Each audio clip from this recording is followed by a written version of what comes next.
Please can you remind me if you'll be so kind, staring out into space, asking God to hear my case, trying to think of all things past. How long will my memory last? The purple angel,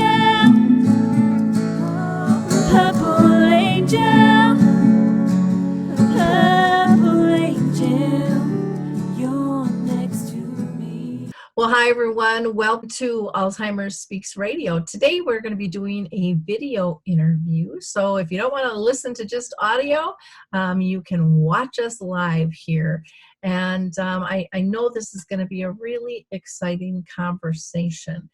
But before I introduce our guest today, I always just like to share who I am and why Alzheimer's Speaks was created. My name is Lori La Bey, and I am the founder of Alzheimer's Speaks. I also was on a journey with my own mom for 30 years with dementia.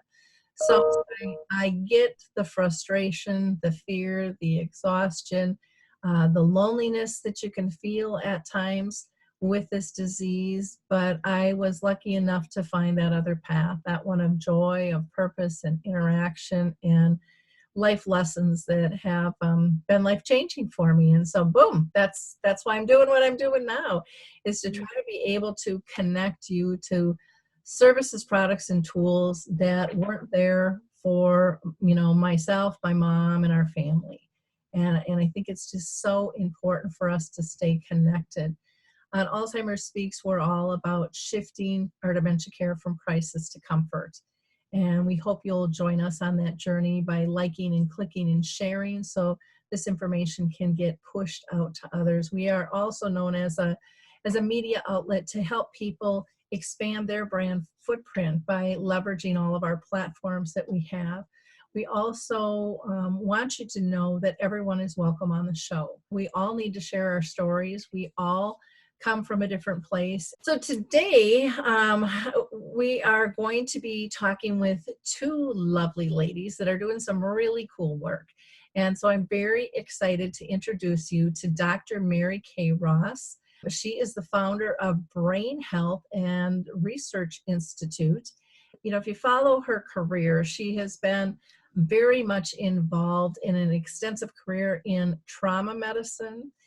She served as the chief medical officer of MPI Cognition, a firm that assists individuals and practitioners in the prevention and reversal of cognitive decline. And she's credited with introducing the multimodal Alzheimer's therapy in the U.S. In 2010, Dr. Ross founded the Institute of Personalized Medicine. I love that title, where she established her leadership in the study of molds, toxins, fungi, and heavy metals as contributors to Alzheimer's and other brain disease.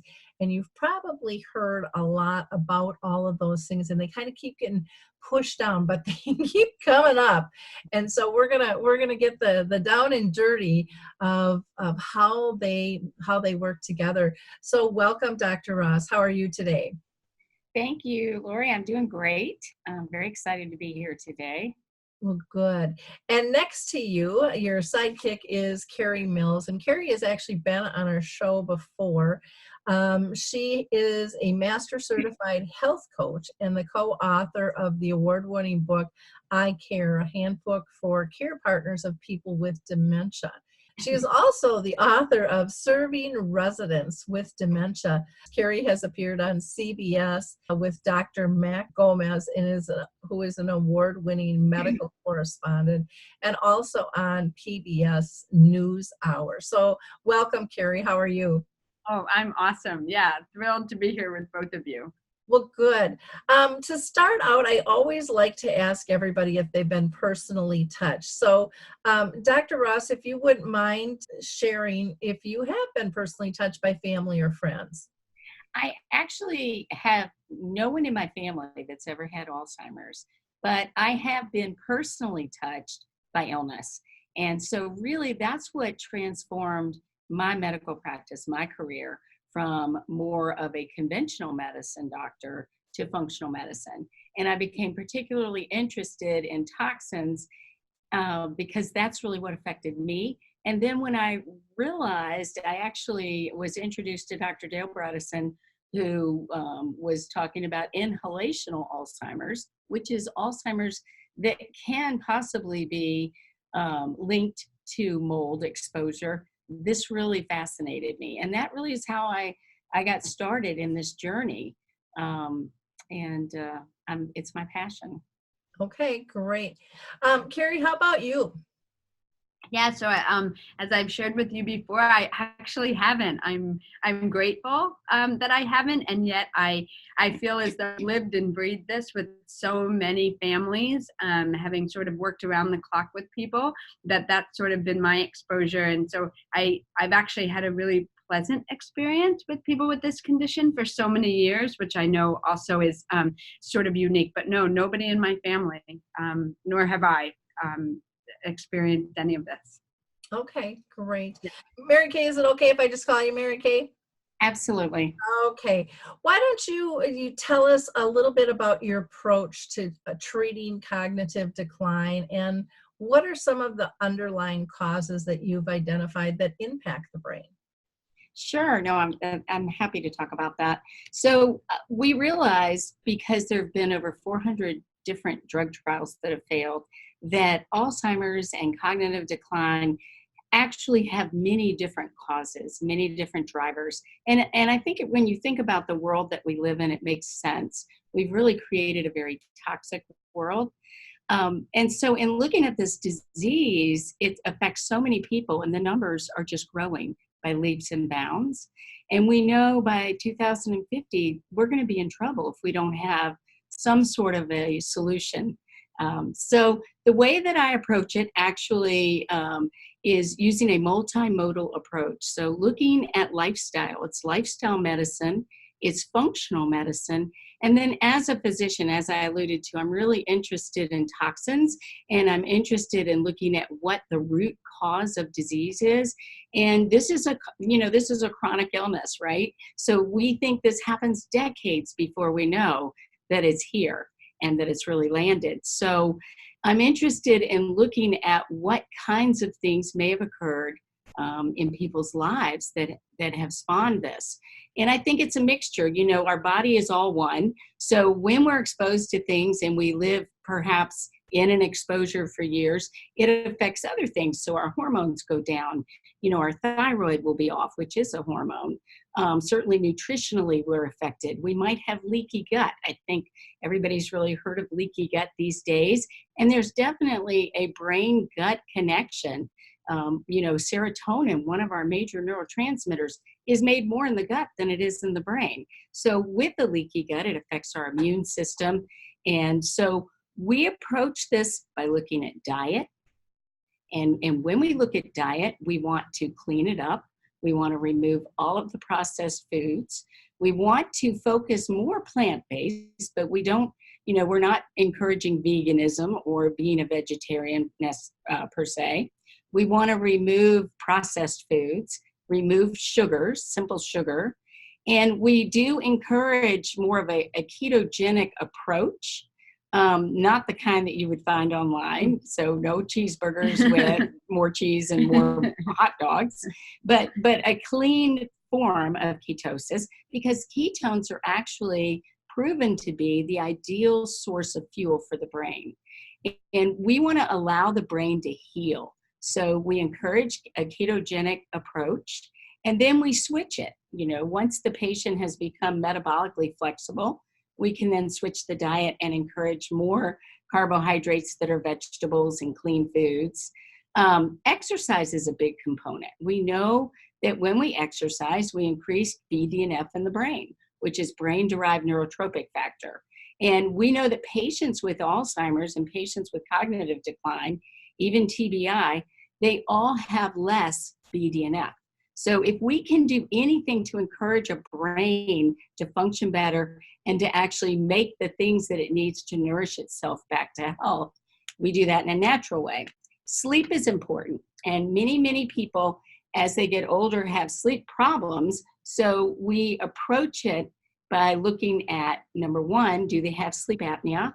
Because if they do, we want to intervene. So we always check that in our patients. And then we work on sleep hygiene. We have a different approach, trying to help people get back to sleeping 8 hours a day. We think that's really important. It allows your brain a chance to heal. We believe, and this is all being studied currently, that autophagy occurs when people are sleeping. And this is when your cells actually wake up and clean house. So very similar to you can't clean house with all your children running around in the house. Well, your brain can't clean house when there's many other things going on. So sleeping is a great opportunity for our body to clean up. And we also practice mindfulness. So we focus on stress management.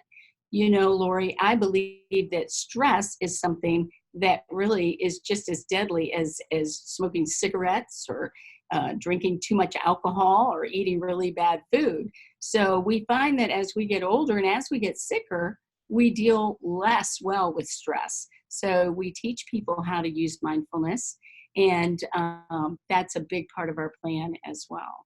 Well, those are wonderful areas. Diet, exercise. I love the sleep hygiene because we don't think about it in that mode. Right. And That's then the mindfulness. Do you mind explaining to people just a little bit about the leaky gut? We don't have to dive in super deep. And then same when you're talking about the ketos. I think people hear it, but they don't really, what does it mean? They don't really know how to apply. And So basically, leaky gut, when we think about our gut and we think about really from our mouth all the way through to the other end, we're talking about cells and the health of the cells. And we have one layer of cells that line our gut, and they're really responsible for absorbing nutrients. They're held together by what we call gap junctions. And so, you know, if you think about my hands as each one is a cell, they're enterocytes. So they're usually very tight and food goes through, and we have little finger-like projections. It's like shag carpeting that absorbs nutrients. And then what happens is over time, if we're eating things that aren't settling with us, so think about like the person that always has, and I'll just use this as an example, reflux, or always has irritable bowel, and they take medicines for it so they can continue to eat the stuff that makes them sick. Suddenly their shag carpet becomes Berber, and we're not absorbing nutrients, right? And suddenly their gap junctions give way and things are leaking. And we're really not meant to see big food particles. They're not really big, but they're big to our body. And we're not meant to see individual food particles. We're meant to have it all broken down.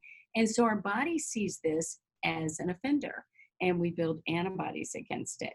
And this can actually lead to autoimmune disease, but we also believe that it definitely affects the brain-gut connection because we make serotonin in our gut, and we have lots of neural fibers that go down to the gut, and this can affect the whole brain-gut axis, if you will, and lead to other illnesses.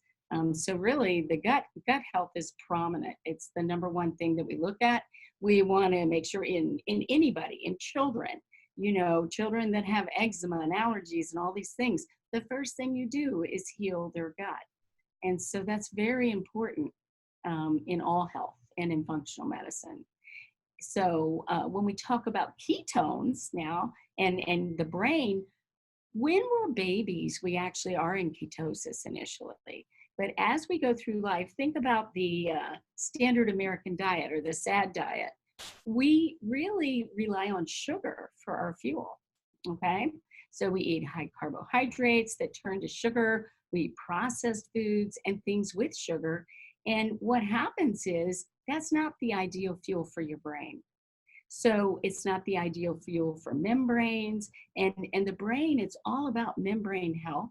And ketones are actually an ideal fuel for the brain. So we really do encourage ketosis. It's very different than the diet that you see online. When you look online, you're looking at people that are trying to lose weight.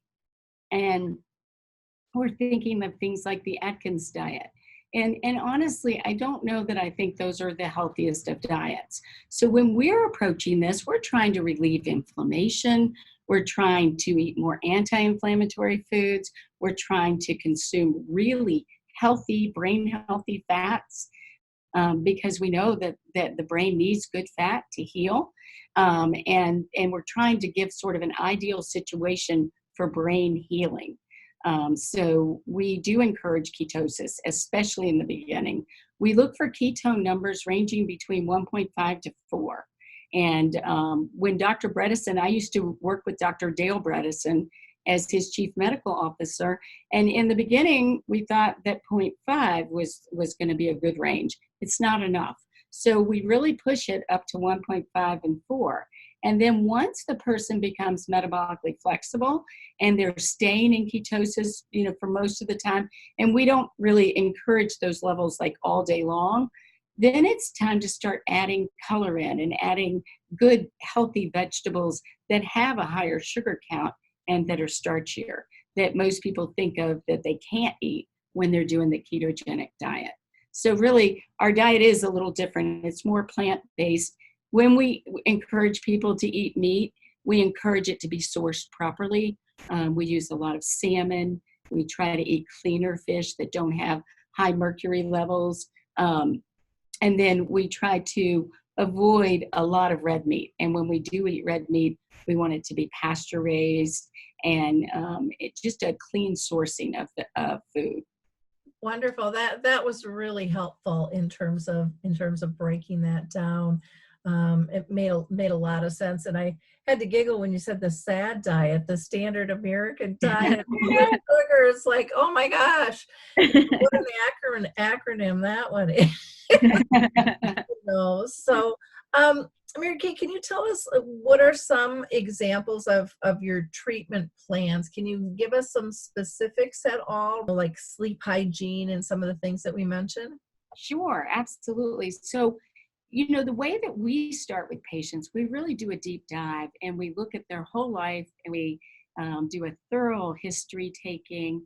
And then we really kind of diagram out what we think their weaknesses are. We do also, I just want to throw this in there, we do a lot of labs. So we're looking at individual nutritional levels. We're looking at inflammatory markers. We're looking at hormones. We're looking at thyroid hormones. We're looking at stress hormones, cortisol. That's really important. So we're trying to look at that, and we certainly use a lot of supplements to fix things, if you will. But when we go through each individual area, when we're looking at sleep hygiene, for example, our bedroom should be our haven. We really should walk in the evening and just, this is where I want to be. It feels good. It looks good. Everything's where it needs to be in its place. There's no mess. There's no clutter and no TV.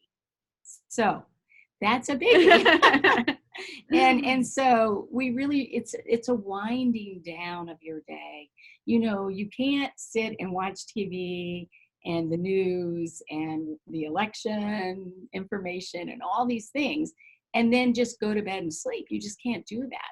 So we really want people to be mindful and to slowly wind down their evening. Bright lights go down a little dimmer.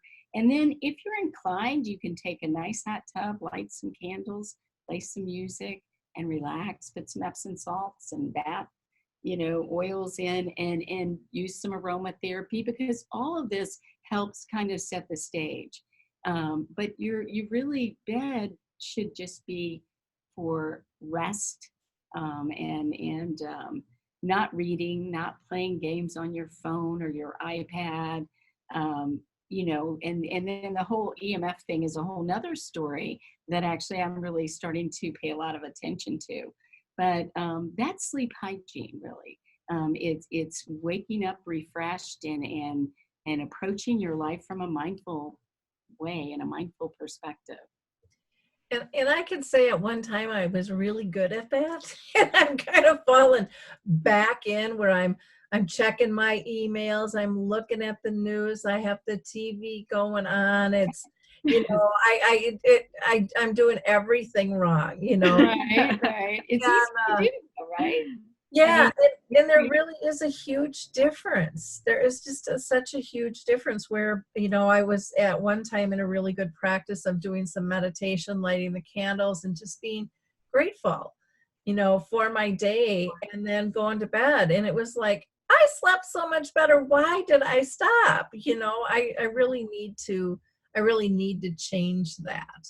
I've been, and I think a lot of people I was listening to, I think it was Ariana Huffington was interviewing people on sleep. And they were talking about how, like Sunday, somebody said Sunday was just their down day, and they just kind of TV binge watch and sleep. I mean, it's just this calming thing, but it really isn't sleep when you've got that TV No, going it's not. It's at not. all. And I know that a lot of my friends do that, and I can do that at times as well, where there's a difference between, are we really relaxed and are we really sleeping, in the regeneration of our brain and what is happening there. So I think it's an extremely important conversation. I loved when Rudy Tansey talked about, I used to pride myself on being a multitasker, not getting much sleep. And he's like, not anymore. Yeah, no, me too. Yeah, I did yeah. that. I can relate to that. Yeah. And it's something I think our society, it's almost expected of us to be available and accessible 24/7, and that we are supposed to be knowledgeable about every little twist and turn. And, and if something big happens, we're going to be notified when we wake up. We will. That's we exactly will know. right. That's exactly right. Yeah. But it's interesting if it's people playing games or tied into the news or doing work. We hear about the blue light, and I know I've turned my lighting down on my phone, and then it's like I just have to squint a little harder. Being older. So it's kind of funny on that. How about exercise? How do you approach that? Well, as you know, all people come in all shapes and sizes and fitness levels, but we know that a good exercise regime is really important, and intermittent, the HIIT program, basically the high intensity training, is really important. And so if they can intermittently move, faster and do the intervals, even if they don't do anything normally. So we're starting from zero, the couch potato, so to speak. We can get out and walk. And once we start walking, I encourage them to just do little intervals and increase them and then continue and time them. And eventually, maybe they're ready to tackle the HIIT program with some high intensity training. And really, we know that with high intensity training, we increase BDNF in the brain. So that's really important. And then I always encourage people to do some weight training. I think it's important for muscle mass and bone health. And also balance. Balance is really important. So using a Bosu ball. And when some people start by just getting out of bed and literally holding onto a chair and standing on one foot. I mean, it's that basic in the beginning. But ultimately, the goal is to work towards the HIIT program, working on balance, and trying to move, just move regularly. Dance classes are a great way for couples. So if we have patients that would enjoy the movement, enjoy the music, I encourage that. I think that's fantastic. So it's all about movement.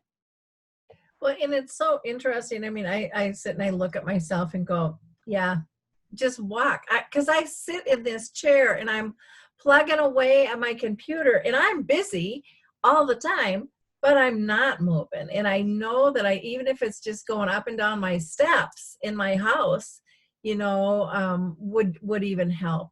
But I hear so many people complain about the lack of movement and how, work and social engagement is just this, itty bitty screen and some taps to the fingers. We really have become a sedentary society, and I don't think we've even realized the problems that this is going to cause. And it's just the beginning. So any chance that you can walk somewhere, any chance you can take stairs, over an elevator, ride a bike, it certainly, I think, will pay you back many times. Yeah, I know I can feel the muscle loss, or even just playing with my grandkids. It's like, okay, I'll get down, but I don't know if I'll get back up. Right. And it's like, I'm older, I'm 60, but it's like, I'm not that old, and I want to be more active. So I know I have to be more conscious about that. How about mindfulness? Can you talk a little bit about that? And then I want to pull Kerry into the conversation here. Sure.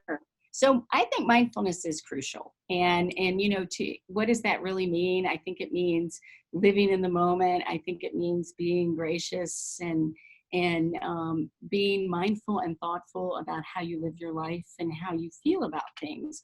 And so the way that I look at this world is not only a toxic world, but we've created a world where we have a predominance of sympathetic tone. Does that make any sense? Have you ever heard that used before, that term? So we have an autonomic nervous system. It's the sympathetic and the parasympathetic, okay?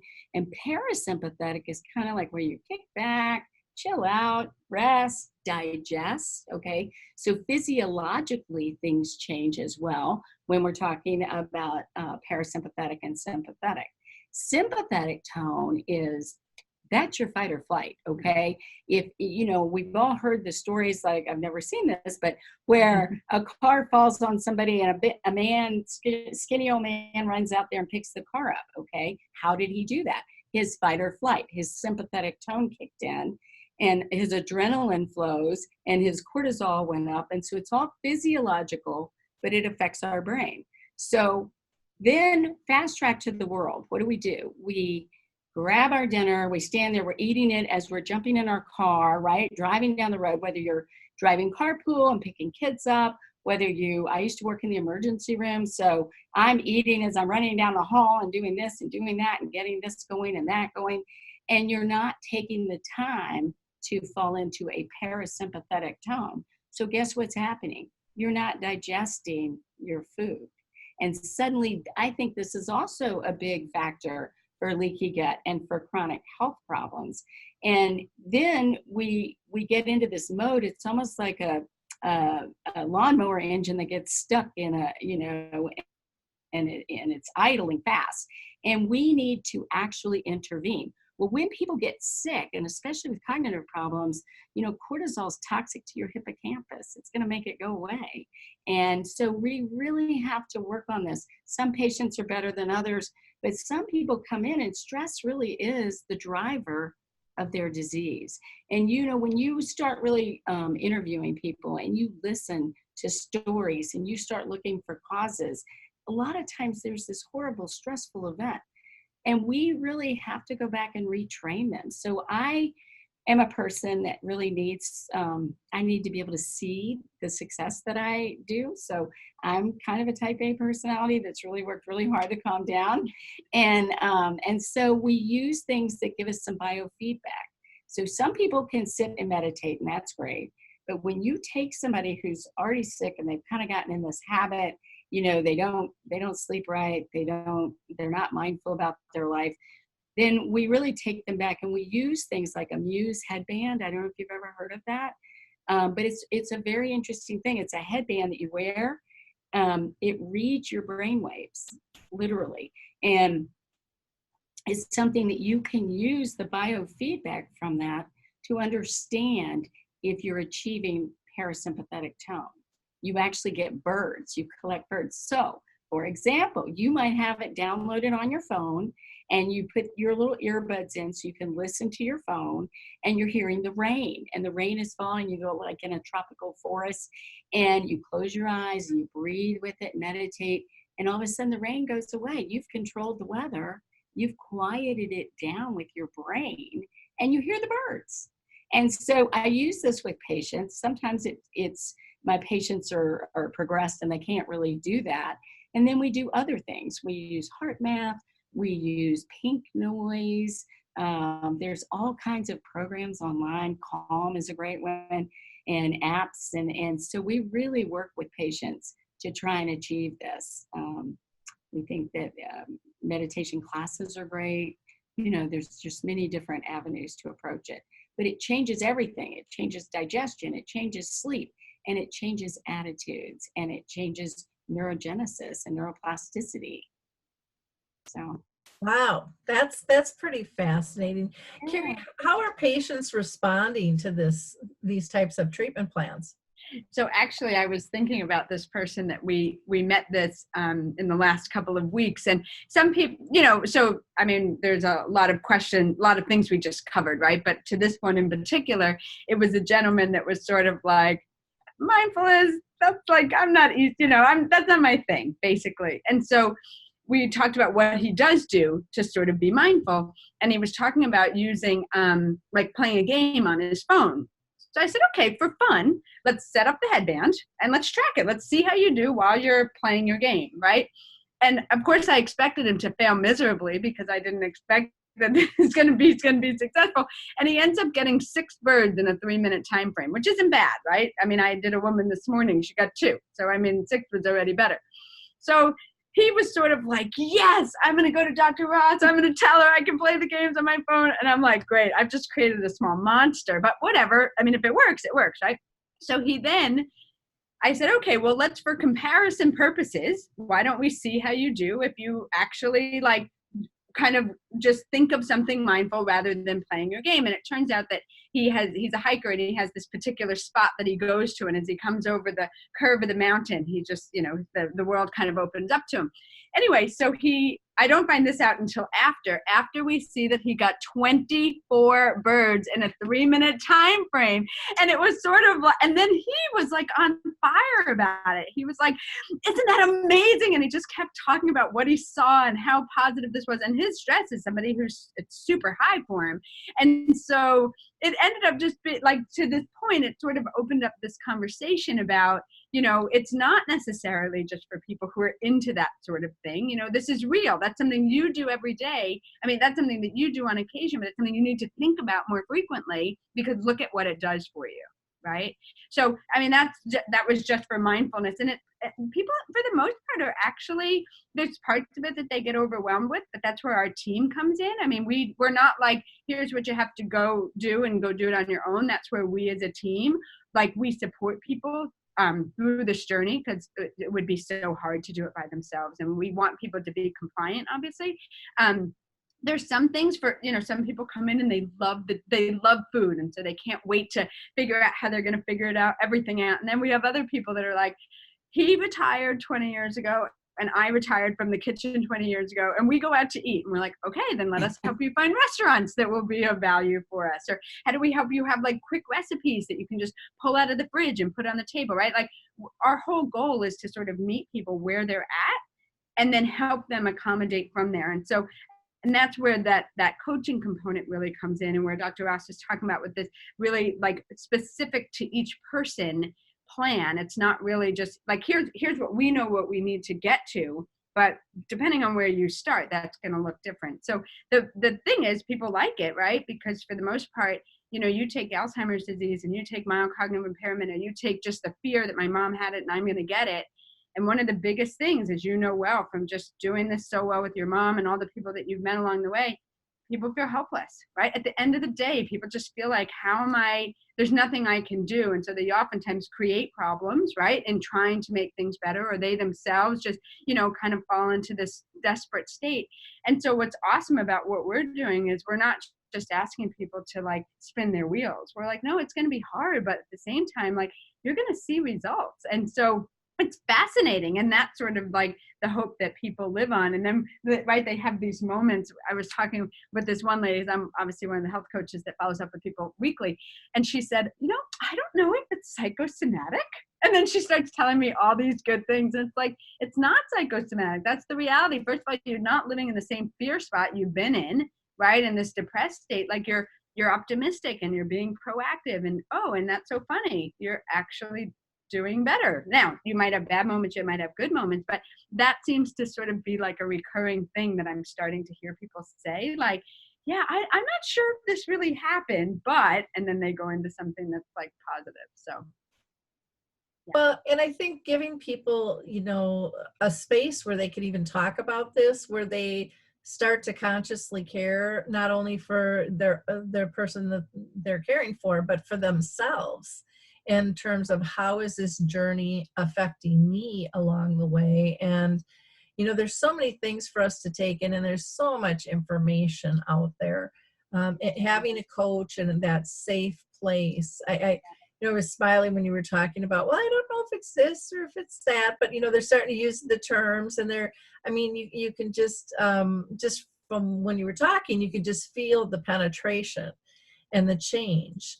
And hopefully those people are having conversations with their friends and family members about what they're experiencing as well, because, we need that ripple effect to go out far and fast. And I think people are fascinated that, the things that you're studying, that really you can get some data on this, on how it's affecting me, because I think we've brushed this stuff off for so long. And I think of even just mindfulness in and of itself. So many people poo-poo that, it's new age, it's anti-religious, there were so many excuses with it all. I can come up with a million of them for eating and exercise myself, and it's because it's our comfort zone, because, we don't like to change those habits and stuff.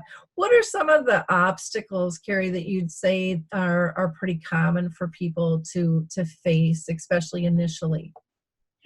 So I think what you just said was one of them, actually. Yes, sort of like, well, this is my habit and this is how I've always done things. And so one of the ways we actually overcome that is we sort of look at it like as a sphere, and it's like, okay, these are the things we have to cover. Like, let's go through each one. Let's dig a little bit deep. Let's find out how you're doing. And then one of my favorite things to be able to do is like give them a high five and say, go ahead and check that off the list. Like, that's an area that you're already doing some success in, right? And so the probably the biggest outcome is that people initially may feel overwhelmed, but that's when we then, like, we go through and we just break it down for them. And we break down, okay, so if you were going to exercise, when would you want to exercise? Like, realistically for you, Lori La Bey, when would be a good time for you to exercise, right? And then that's a mini conversation so that you start to talk out loud about, well, what would success look like for you? How would that be possible for you? Oh, well, I have the dog that right now just runs out in the backyard, but I've had thoughts about bringing the dog for a walk in the neighborhood, right? So that was something you came up with. We don't have to come up with that, right? That's something you can come up with. So as we help people sort of come to conclusions on their own about where they have success, that's already one obstacle that's overcome. And then the other one is there are a lot of supplements involved. So that one, I'm thrilled. So what Dr. Ross did with her team just before we opened is they actually came up with a powder that has like a large percentage of the supplements that people like, kind of our base prescription, if you will, and it's all in a powder. And so it's been so fun for me because I'm able to say, oh, you have a lot of supplements, we have this powder, and just like as though like this is something, and so that's been awesome. And again, just it was interesting. We were working with this one woman. She's like in her mid 50s and super smart, like still working, like doing this because she just doesn't want to get the disease. And she was saying, you know what, but I don't want to start the brain games. And she was just sort of talking about like how she hadn't gotten there. And I said, well, what's your reasoning? And she said, I think I'm afraid to fail. Right? Now, mind you, listen, I'm super competitive and I do not want to fail. And I'll half the time cheat in order to not fail. I admit that, right? But the reality is, if you never try something, right, you never do well. And so in that moment, we flipped open her computer, got the game started. We did the first game together. I'm telling you, she did it so well, I couldn't even keep up with her. Like, it was really like amazing. And so again, those are the obstacles, right? Just the unknown can be fearful for people. And so because people come and spend 2 days with us, we have the time to be able to just like go through these things that you may or may not think that you're capable of, or that you have fear around, or you really need to hash something out. Well, that's why you're here, right? And so those are just some examples of how we sort of overcome the main obstacles. Great, thank you. Dr. Ross, did you want to add anything? I think, well, what I would really like to add is this. I think that this disease and anything really that affects cognition is something that our society looks at so differently. And unfortunately, so I've heard it so many times from people, you know, they will have felt like something was happening, but they were afraid to tell their spouse or anybody else because, you know, it kind of looks like maybe they're not as smart as they used to be. And then the other thing is, from a society like doctors and spouses, we always want to help people. And so when we think of it as something that no one can help, we don't want anybody to have it. So doctors will have patients come in and say, you know, I'm really worried about my memory. I know I'm only 52, but I can't remember words and I don't remember names. And they'll say, oh, you know, you're just stressed. This is just stress. And I've seen this time and time again. And then a year and a half later, they are full-blown Alzheimer's, and their hippocampal volume now is atrophied down to less than 1%. And we really, you know, probably could have really staved that disease off had we jumped in earlier. So I think the way that we look at it, the way we talk about it needs to change. People need to realize there is hope and that there's benefit in supporting each other. Caretakers feel so isolated. Kerry is actually starting a caretakers group and a patient group because it's so important that people have other people to talk to and realize they're not by themselves. And this has nothing to do with intelligence. This is just like a broken arm, only it's your brain. And we really need to look at it that way and get away from feeling ashamed of it and jump in and help it before it ever really hits. So prevention is going to be where it's at. It really is one of those invisible diseases that people looking, well, you look normal. Everything seems fine. And, you know, our social skills, for many of us can really hide those things. I know for my mom, and she was just a little whippersnapper when it came to conversation and stuff. And, you know, when she got with her friends, they were reminiscing. So all those things became easier. She was comfortable with them. I mean, you can kind of go on and on with that. Now, where are you guys located? And is this covered by insurance or is this private pay? Well, first of all, we're located in Seattle, Washington, and it's pretty funny. We laugh because we have an amazing team, I have to tell you, but we've all moved across the country to do this here. And when I put this group together, I really looked for what I thought were the best. And I didn't care that they had their own practices going on and everybody was successful. And we've gotten everybody to move across the country here. We've partnered up with the Institute for Systems Biology. So these are some of our world's top scientists.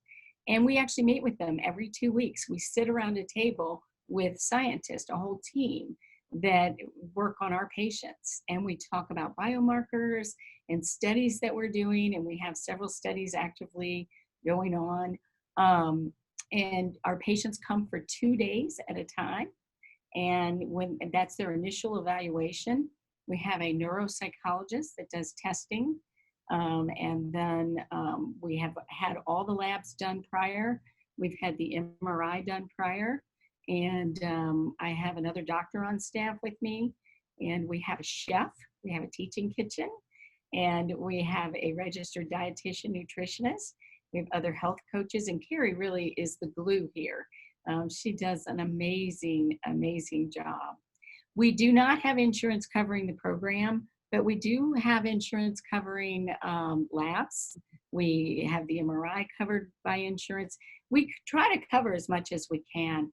And we've really put a program, or multiple programs actually, together that provide the patients with all the tools they need. So we've built it out so they have everything at their fingertips to be successful. And we're getting some really good results. It's too bad that it's not fully covered. And it's too bad that you don't have, you know, little clinics all over the country. But you know, funny that you say that, because we are working actually with someone, an insurance company, and they have a foundation. They're interested in doing a study. You know, I think it will be covered, and I don't think, though, that people can wait to, until it is. We need to prove that there is something that can be done.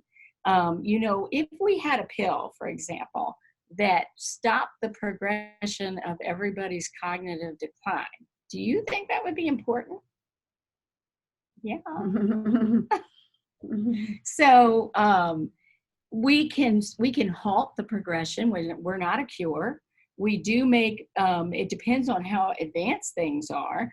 Early on, we can completely get rid of it. And I think it will be covered someday.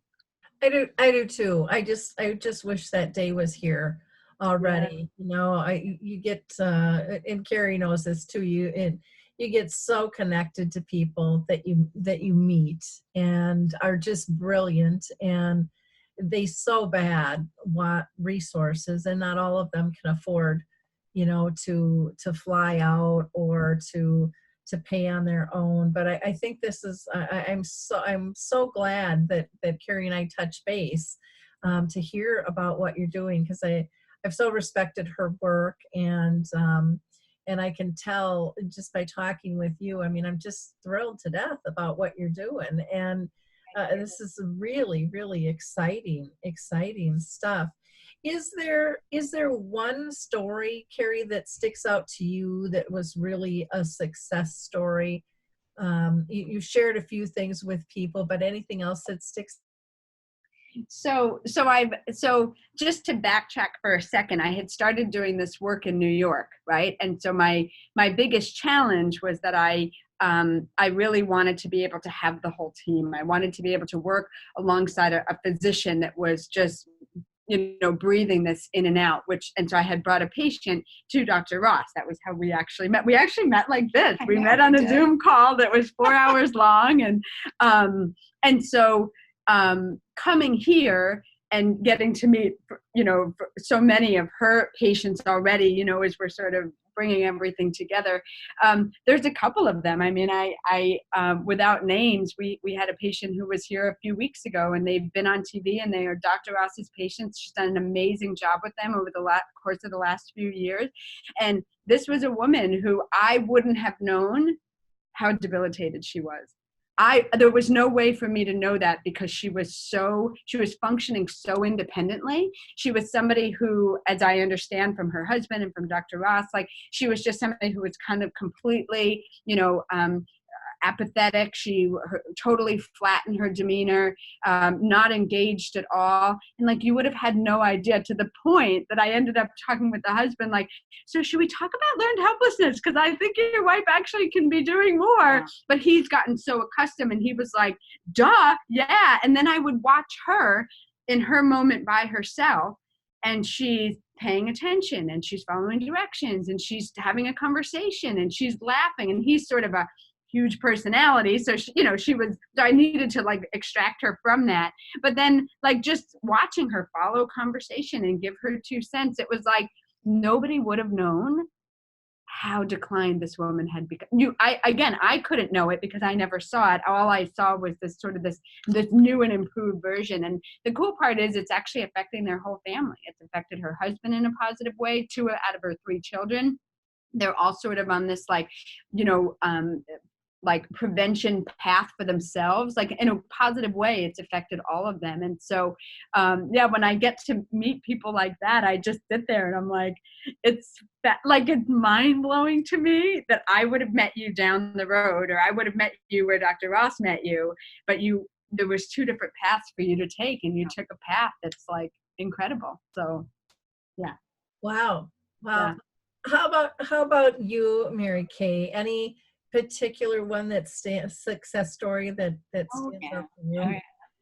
So I've actually had a lot of patients that have done really well. I think of a psychiatrist that I have in New York, and she's retired. And when she came, she had full-blown Alzheimer's and was really struggling. We do a thing called Brain HQ. It's a brain exercise program. I think I forgot to mention that, and I apologize. That it really does help as well, and it can strengthen areas of weakness. Well, she couldn't even do it. It was absolutely too hard. And Now she is at the 98th percentile. And it is really hard, let me tell you. It is hard. And she monitors herself. She does it 45 minutes every day. But the patients that have gotten so much better that honestly their doctors have said, and we're talking about conventional doctors, have said, listen, we'll remove the Alzheimer. And they gave her an MCI, so mild cognitive impairment. Now we've done volumetrics. We've actually seen an increase in the volume of her hippocampus significantly.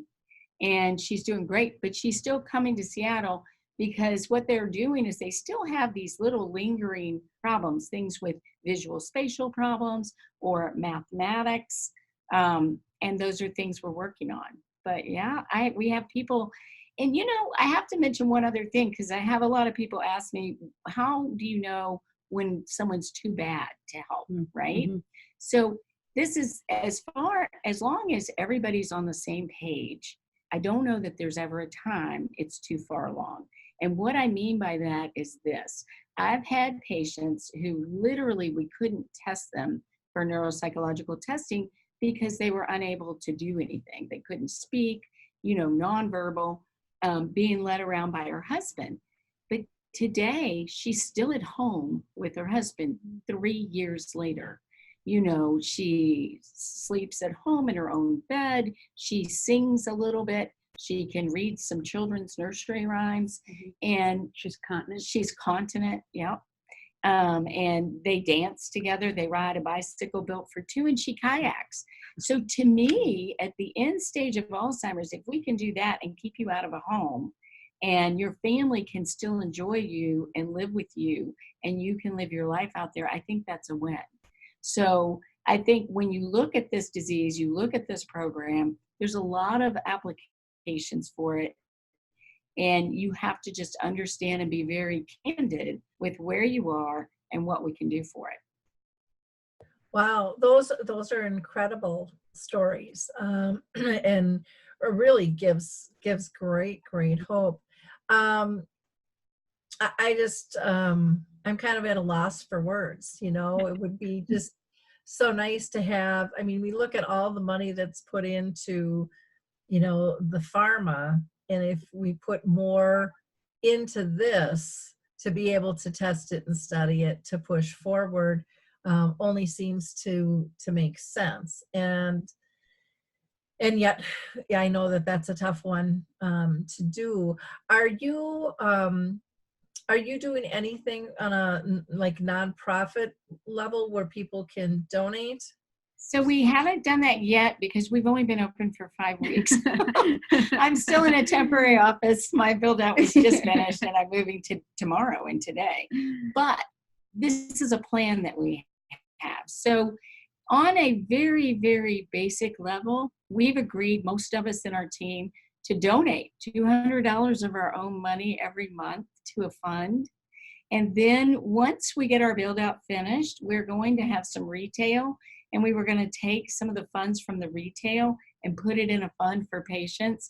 But a nonprofit, it's just another big step that I don't know a lot about, but I want to do something to help people that can't afford it. And, you know, we do run into patients we have already in our 5 weeks that really can't afford what they need. And we just figure out a way to kind of get it done. Yeah, it seems like there's got to be somebody out there listening that's sitting on a mountain of money and that wants to give a great legacy. We will take it. we will figure out how to do the nonprofit overnight, and we will happily be the receivers. This is definitely something that is on my list to do. It needs to be done. Yeah, it's too bad. I mean, I'm a firm believer, and I've kind of taken this stance the last 10 years I've been in this arena, that we have enough nonprofits, but we just need to be more collaborative in terms of working together. And it would be nice to allow you to focus on what you do well and let a nonprofit, you know, be that keeper of the funds and be involved in terms of how that is spent and promoted to help families. And I sometimes don't understand why we don't do that more and better. But when there's profit and nonprofit, it just seems to be a tangled mess. I agree. Which to me is really, really sad. And that's one of my things I would love to see changed. Any last comments that you have, Dr. Ross? Well, I guess the last thing I always want everybody to remember is that there is hope. And this is something we're very passionate about. And I think it's something that we really need to let, lay people know that this is available. And we need physicians to train in this multimodal approach and functional medicine, and to really look at this disease with a different lens. The lens that we've been using hasn't been working. And so we really need to understand that maybe there's more to this. I definitely think that the environment and genetics combined can create this. So environmental exposures, meaning just lifestyle, though, that's an environment, right? And those are all exposures. And I think that the future holds a lot of answer for this disease. Hopefully in the next few years, we'll be working really hard on it. It would be interesting to even, there's so many people, this disease knows no barriers. We know that it goes after a little bit of everybody, but even to get the professional sports involved in testing this out, that is such a huge area of concern, I think, for them. And I don't know if there's a difference if it's the CTE versus Alzheimer's or Lewy body. We didn't really get into that. Any comment on that? Well, I think that you hit a big nail on the head there. I think that the professional sports obviously are at risk, and the players are, and that's something we're actually looking into. And I want to become more active in that arena. We are getting a technology from Canada that is not FDA approved yet, and we're going to incorporate it in our studies. But they've been looking at players in the locker room and comparing preseason, postseason. Even if you haven't had an injury, you're not as good as you were when you started. So these are all things we want to learn more about and look at and help, because I think, obviously that's a big impact in dementia.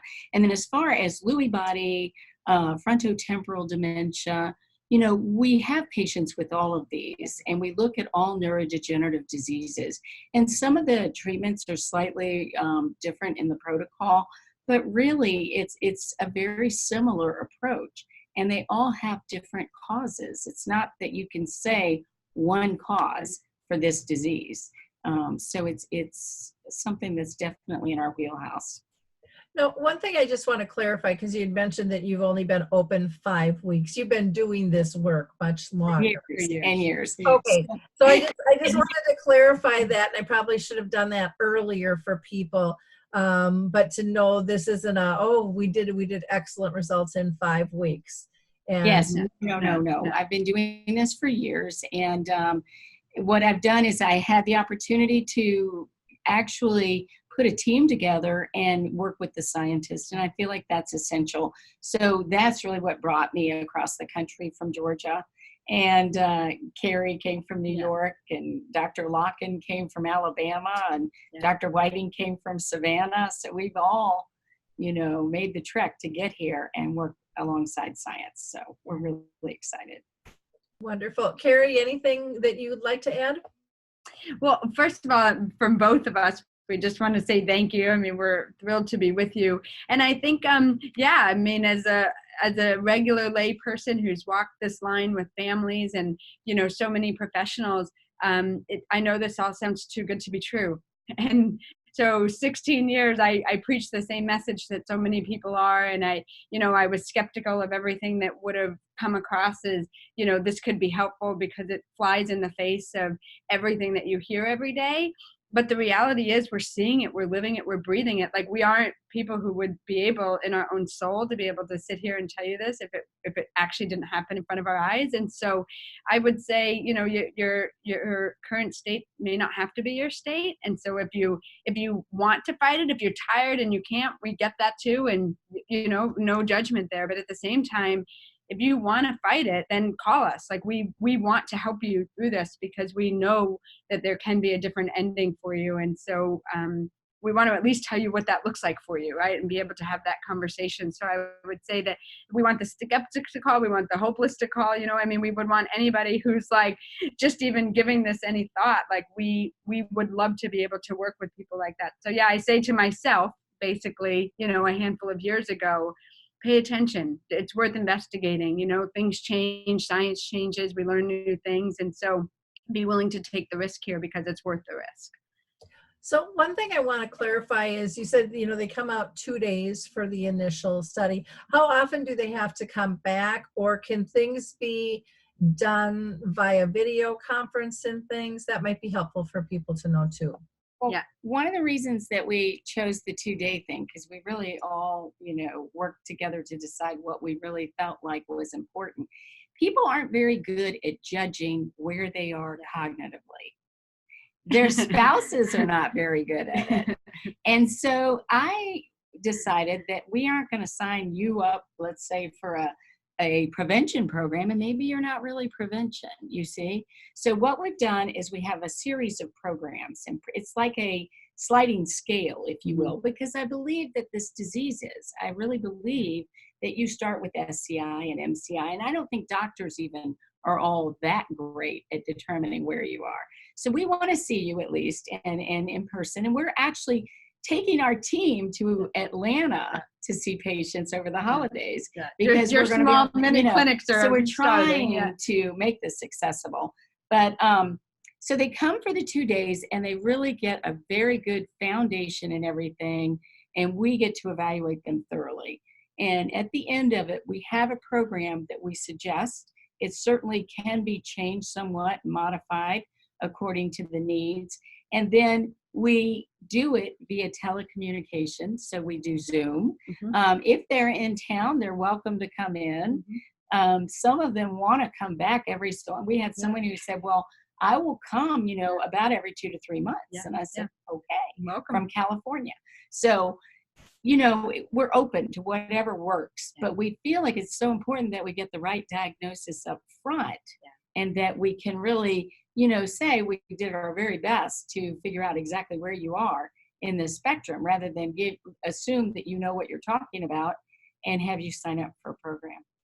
So with labs, do they go through their general practitioner in their location to get those? Sometimes they do. We have a doctor, and our doctor will do a phone call with them, an intake phone call. Lasts about an hour and a half. And then he will order their labs, order their MRI. If for some reason, for example, Kaiser, if you have Kaiser insurance, you know, that's an HMO. And so they prefer you to do it through your doctor. We're happy to work with your doctor and help them know what the labs are, because some of them are very different. We're happy to do whatever it is. There's also companies online like Life Extension where you can actually purchase your labs yourself, and then you at least know what you're paying if you think your insurance wouldn't cover them. We have great luck, though, with insurance. And so, yeah, we try to get everything before you come, so that when you come, you know, we can really give you a true assessment and be all over it. Wonderful. Well, this is really exciting. Now, as far as finding out kind of pricing and stuff, is that during the consultation then, or can you give people you know, kind of a guesstimate of what something like this would run? So we pretty much do the pricing when they're there, because we have two options. You can pay sort of like an a la carte menu, if you will. And we all just, you know, bill for our time. And then we also put programs together where you actually get a better deal. We include things like a Violite, for example. Violite is biophotomodulation therapy. It's like a $2,500 device. and we just throw it in there. Because we really want just to get the success rates is what we want. And we want to be able to have the data to put it into the studies. So, but the prices range, they're very variable depending on the amount of work that needs to be done. And that's fair. So thank you for even going there. So people can go to your website, brainhealthandresearch.com. That's brainhealthandresearch.com. Or you also have a 1-800 number, 800-936-1272. That's again 800-936-1272. Thank you, ladies, so much for being with us today. This has just been absolutely fascinating and really, really exciting. Thanks, Lori. Thank you, Lori, Yeah, so much. thank